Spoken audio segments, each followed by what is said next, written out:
Hello students, welcome back to our channel மாணவனாசிரியர். இதோட நம்ம என்ன டேட் பார்க்க போகிறோம்னு பார்த்தீங்கன்னா, தமிழ்நாட்டில் 9 மாவட்டத்தில் நாளை பள்ளிகள் கல்லூரிகளுக்கு விடுமுறை, சற்று முன்பு அமைச்சர் அதிரடி உத்தரவு அப்படிங்கிற மாதிரி ஒரு அப்டேட் வந்திருக்கு. ஸோ இதுக்கான ஒரு எக்ஸ்ப்ளனேஷன் இந்த வீடியோவில் பார்க்க போகிறோம். ஸோ அது பார்க்கறதுக்கு முன்னாடி மாணவனாசிரியர் யூடியூப் சேனல் சப்ஸ்கிரைப் பண்ணிக்கோங்க, கீழே இருக்கிற பெல் ஐக்கானை ப்ரெஸ் பண்ணிக்கோங்க. ஸோ தமிழ்நாட்டில் தொடர்ச்சியாக பல்வேறு மாவட்டத்தில் தொடர் கனமழை பெய்து வருகிறது. ஸோ அதன் அடிப்படையில் இன்றைய தினம் பார்த்தீங்கன்னா கோவை மாவட்டத்திலையுமே அதே மாதிரி திருப்பூர் மாவட்டத்திலையும் லாஸ்ட் மினிட்ல பார்த்தீங்கன்னா பள்ளி கல்லூரிகளுக்கு விடுமுறை கொடுத்தாங்க. இப்போ மெட்ராலஜிக்கல் டிபார்ட்மெண்ட் தொடர்ந்து அப்டேட் கொடுத்துட்டு தான் இருக்காங்க. 9 மாவட்டங்கள் 8 மாவட்டங்களில் தொடர் கனமழை இருக்கும் அப்படின்னு. ஸோ முன்கூட்டியே பள்ளி கல்லூரிகளுக்கு விடுமுறை கொடுக்கணும் அப்படின்னு சொல்லி சமூக ஆர்வலர்கள், பெற்றோர்கள், மாணவர்கள், ஆசிரியர்கள் எல்லாமே கோரிக்கை வச்சுருக்காங்க.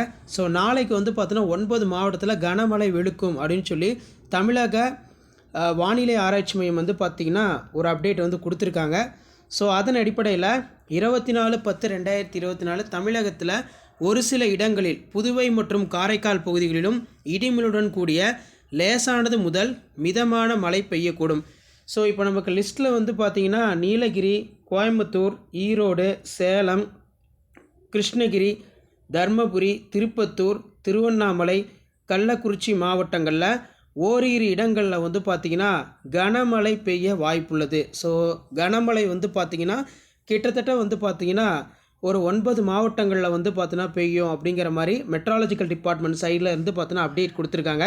ஸோ இந்த மாவட்டத்தில் தொடர் கனமழை பெய்யும் பட்சத்தில் இந்த மாவட்டத்தில் இருக்கக்கூடிய மாவட்ட ஆட்சியர், மாவட்ட நிர்வாகம் பள்ளிகளுக்கும் கல்லூரிகளுக்கும் விடுமுறை தொடர்பான அறிவிப்பை ஊடகத்தலங்களுக்கு செய்தி குறிப்பை வெளியிடுவாங்க. ஸோ கனமழை எந்தெந்த மாவட்டத்தில் இருக்குதுன்னு பார்த்தீங்கன்னா நீலகிரி, கோயம்புத்தூர், ஈரோடு, சேலம், கிருஷ்ணகிரி, தர்மபுரி, திருப்பத்தூர், திருவண்ணாமலை மற்றும் கள்ளக்குறிச்சி. ஸோ இந்த மாவட்டத்தில் விடுமுறை தொடர்பான அறிவிப்பு இன்று இரவுக்குள்ளே அப்படின்னா நாளை காலையில் 7லேருந்து 7:30 மணிக்கு மேக்ஸிமம் 6 o'clock பார்த்தோன்னா அப்டேட் பண்ணிடுவாங்க. மழையோடைய நிலவரத்தை பொறுத்து டிஸ்ட்ரிக்ட் கலெக்டர் தான் பார்த்தீங்கன்னா இறுதி முடிவு எடுப்பாங்க. சரிங்களா? ஸோ இதுதான் அப்டேட்டு. வீடியோ படுத்தா ஃப்ரெண்டுக்கு ஷேர் பண்ணுங்கள். மாணவனாசிரியர் யூடியூப் சேனல் சப்ஸ்கிரைப் பண்ணுங்கள். கீழே கூட பெல் ஐக்கானை ப்ரெஸ் பண்ணி ஆல் வைங்க. மறக்காத வீடியோ ஃப்ரெண்ட்ஸுக்கு ஃபார்வர்ட் பண்ணிட்டு பாருங்கள். தேங்க்யூ.